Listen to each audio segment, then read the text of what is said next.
Demand and supply है गुड़िया, है ना। मार्केट में एक नौकरी लगा, 10 खरीदार पहुंचे उसके, उसने अपनी बोली लगवाई है, वो खरीदा जा रहा है सीधा सीधा। क्यों? वो भी यही कह रहा है, वो कह रहा है जब तक नौकरी नहीं लगा था इनमें से कोई हमारे घर भी नहीं आता था, पूछ भी नहीं रहे थे हमें। मैं आज भी किसी का दुख लो साहब, मैं एक संबंध है, लड़का है दूसरा, पक्का पक्का लग जाकर कर दो, हम रिस्क नहीं ले रहे वहां पर, हमें भी वही चाहिए जिसका सिलेक्शन हुआ है। भारत में सरकारी नौकरियों के क्रेज ने इस चीज को बढ़ा दिया है। हमें लगता है सरकारी नौकरी ही सब कुछ है, उसके अलावा दूसरा कुछ भी नहीं। वो जब तक मैं कह दूं, ये छोड़ो, मैं एक दूसरा बता दूं कि ये आरएस बनेगा और इसकी तनख्वाह आरएस की 40,000 रुपए महीना। मैं एक दूसरे लड़के को जानता हूं जो एक प्राइवेट जॉब करता है या एक बिजनेस करता है और वो महीने की कमाता है 1.25 लाख रुपए। अब वहां कर दो, नहीं करेंगे, हमें कहेंगे 40,000, हमें ये चाहिए। मैं कहता हूं यार 40,000 रुपए में टापरों को प्राइवेट स्कूल में पढ़ाया नहीं जा सकता। वो सामने वाला भी ये कह रहा था कि कौन कहता है तो ये तनख्वाह से पढ़ाएगा। अब आप देखो, आप सोशल मेंटेलिटी देखो। हम उस लड़के के साथ या उस परिवार में शादी करना चाहते हैं जिसके लिए हम पहले से मान के बैठेंगे खूब भ्रष्टाचार करेगा, तभी होगा। मैं साफ साफ, यदि कोई सरकारी अधिकारी केवल अपनी तनख्वाह उठाए, केवल तनख्वाह, तो टाबर पूरी जिंदगी सरकारी स्कूल में पढ़े और घर तब बनेगा जब रिटायर होगा। या तो बैंक से लोन लेगा, तो बैंक से लोन लेगा तब तो घर में राशन आना दिक्कत हो जाएगी क्योंकि किस्त पूरी उसके अंदर कटेगी, ढंगा घर बना लिया तो। या जिस दिन रिटायर होगा उस दिन खूब सारे रुपए मिलेंगे, एक साथ 2 रुपए मिलेंगे, उससे घर बना लेना। और सारे सरकारी अधिकारी पहले ही घर बना लेते हैं, उनकी किसी प्रकार की कोई दिक्कत आती नहीं। उनके बच्चे अच्छी स्कूलों के अंदर भी पढ़ रहे होते हैं, इसका मतलब मामला तो कुछ और चल रहा है, सबको पता है, फिर भी सब चुप है। तो अब जब वो एक लड़का है, उस लड़के से 10 लोग पहुंचे हैं शादी करने के लिए। फिर दूसरा, अपने क्या विवाह का सिस्टम ये था कि अपने नॉर्मली घरों में कहते भी है कि अपनी लड़की की शादी हमेशा अपने से ऊपर परिवार में करनी, लड़के की शादी के लिए भी नहीं टाउन से लाई जा सकती। मतलब वही हो गया, डाउन वाले दे रहे हैं तो अपने को दे रहे हैं, तो अपने फिर उनसे ऊपर हो गए। अब वो अर्थव्यवस्था में, सामाजिक मामले में कैसे भी मान लीजिए आप। इसका मतलब ये हुआ कि मान लो मेरी बहन बेरोजगार है तो मैं चाहूंगा कि मुझे कोई नौकरी वाला लड़का तो मिले कम से कम। हमारे पास ज्यादा रुपए भी नहीं है, मान लो कम रुपए, तो मैं चाहूंगा भाई 3rd ग्रेड टीचर मिल जाए, भले मैं आरएस नहीं देख रहा तो टीचर लगा मिल जाए, कांस्टेबल लगा लड़का मिल जाए, फौजी लग जाए, पर सरकारी नौकरी वाला मिल जाए। मैं उसको 11 लाख रुपए टीका दे दूंगा, एक गाड़ी दे दूंगा, ये कर दूंगा, ये कर दूंगा। ऐसा कुछ है। मान लो मेरी बहन सरकारी नौकरी खुद लग गई, वो 3rd ग्रेड टीचर है, जैसा कि तुमने कहा कि सर हम तो खुद कमा सकती है, तो मैं या वो मेरी बहन या मेरे आसपास के जो भी परिवार के लोग हैं वो ये चाहेंगे कि अब लड़का 2nd ग्रेड हो, हम फिर अपग्रेड हुए थोड़े। यदि मेरी बहन 2nd ग्रेड लगी तो हम चाहेंगे कि वो 1st ग्रेड हो। यदि वो 1st ग्रेड है तो हम चाहेंगे वो आरएस लगा हुआ हो, कॉलेज लेक्चरर हो। यदि वो आरएस लगा हुआ हो, अपनी लड़की आरएस लगी तो अपने चाहेंगे कि आईएएस हो। और यदि अपनी लड़की आईएएस लगी तो वो कहेगी स्वयं ब्रह्मा जी खुद क्यों नहीं आ रहे। भाई भगवान को स्वयंवर के लिए आना चाहिए मेरे से, खुद स्वयं भगवान आए, वर्ण क्यों नहीं करते। अब जब हम ऊपर वाले स्टेज में जाने का प्रयास करेंगे उसके फिर रुपए। जिस दिन लड़कियां बेरोजगारों से शादी कर लेगी, दहेज तो तुम कहां से दोगे, तुम्हारे पास तो कुछ है नहीं, तुम ये कह दोगे कि भाई ठीक है तू नौकरी करना, झाड़ू पोछे हम लगा लेंगे। पर अच्छा, अभी तक सोशल कंडीशनिंग वैसी भी नहीं हुई है कि लड़का झाड़ू पोछे लगा दे। अपने ऐसा काम करने पर भी अपने किसी को भी ये कहा जा सकता है, अरे पुरुष हो किस प्रकार का काम करता है। यदि कोई लड़का ये कह दे कि ठीक है मेरी पत्नी कमा के लाए, वो नौकरी करे और मैं रोटी सब्जी बना के तैयार रखूंगा, न तो उस लड़की की ये बात हजम होगी कि मेरा पति ऐसा काम करे, वो लड़की भी हजम नहीं कर पाएगी इस बात को। लड़का क्या पता खुद कर गया होगी, ठीक है घर पे बैठे थी, तो उसके आसपास की सोसाइटी वो हजम नहीं होने देगी इस बात को, अरे कैसे कैसे कर सकता है। ये सोशल कंडीशनिंग से चलती है।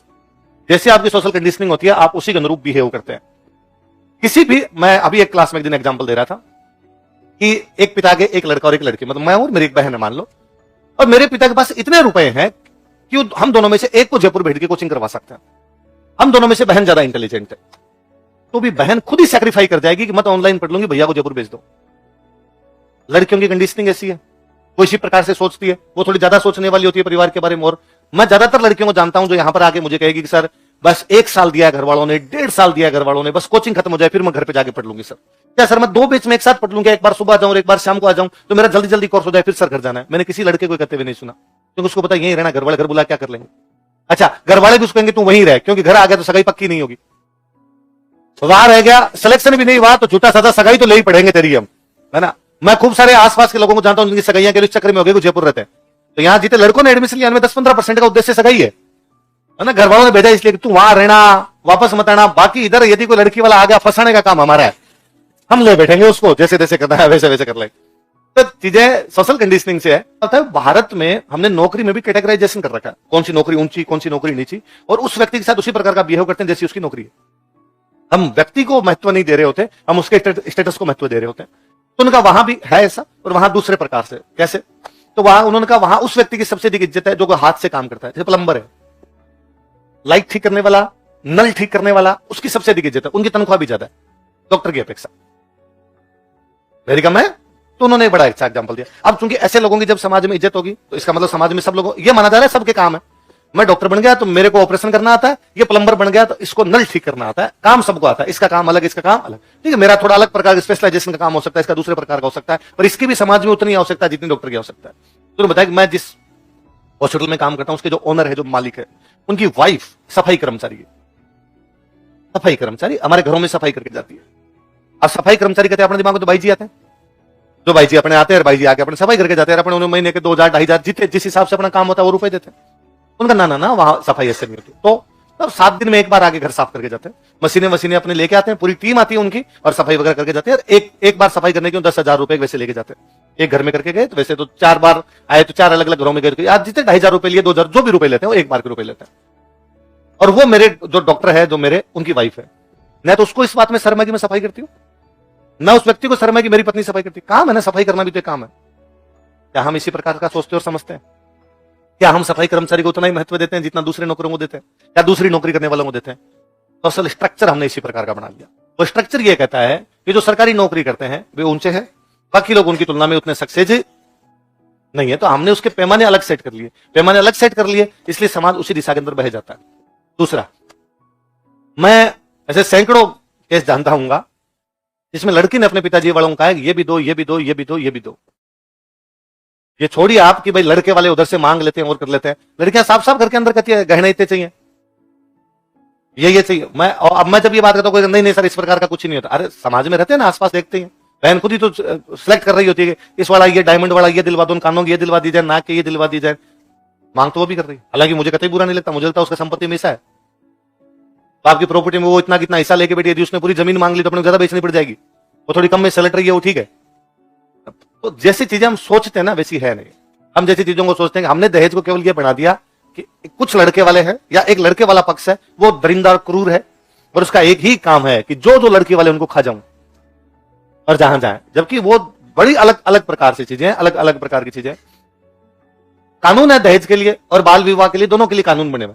दहेज के लिए तो ये कानून है, शादी से पहले, शादी के बाद या शादी के दौरान दहेज देना छोड़िए, यदि बात भी की ना दहेज लेंगे और ये प्रूफ दे दिया तो जेल जाएंगे।